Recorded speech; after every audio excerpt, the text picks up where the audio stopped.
महाराष्ट्रात एक सगळ्यात हरामखोर, स्वार्थी, मतलबी, संवेदनाहीन एक साथ निर्माण झालेली आहे मागच्या 50-60 वर्षांमध्ये इंग्रज गेल्यानंतर. आणि त्या जातीचं नाव आहे राजकारण. आणि ह्या राजकारणी लोकांचं एकच उद्दिष्ट आहे की जास्तीत जास्त देशातील शेतकऱ्यांची लुबाडणूक करणे. आणि त्यांचं अंतिम ध्येय आहे की आपल्या 7 पिढ्या आयत्या बसून तुमच्यावर राज्य कसं करतील हे ते त्या ठिकाणी त्यांचं हे अंतिम ध्येय. आणि ते अंतिम ध्येय त्यांनी ते साध्य केलेलं आहे. फक्त इंग्रज गेले का गोरे गेले आणि काळे आले. आजही तुम्ही महाराष्ट्राच्या राजकारणात, भारताच्या राजकारणात बघा किती घराणेशाही आहे. सर्वसामान्य घरातला एखादा आमदार होतो का? सर्वसामान्य घरातला एखादा मंत्री होतो का?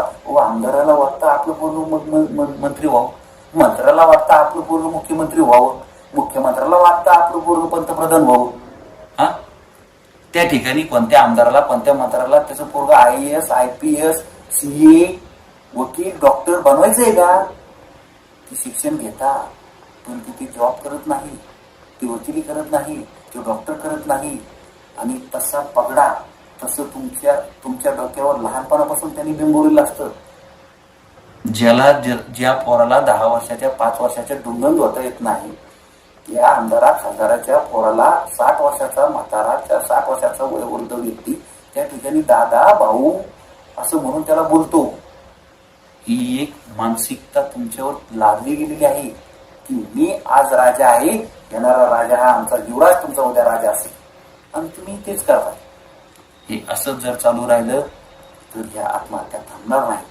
परत एकदा सरकारला कळकळीची विनंती, सरकार अजूनही जागे व्हा, अजूनही त्या ठिकाणी तातडीची मदत करा आणि माझ्या शेतकरी बांधवांना मदत करण्याचा प्रयत्न करा. महाराष्ट्रात एक सगळ्यात हरामखोर, स्वार्थी, मतलबी, संवेदनाहीन एक साथ निर्माण झालेली आहे मागच्या 50-60 वर्षांमध्ये इंग्रज गेल्यानंतर. आणि त्या जातीचं नाव आहे राजकारण.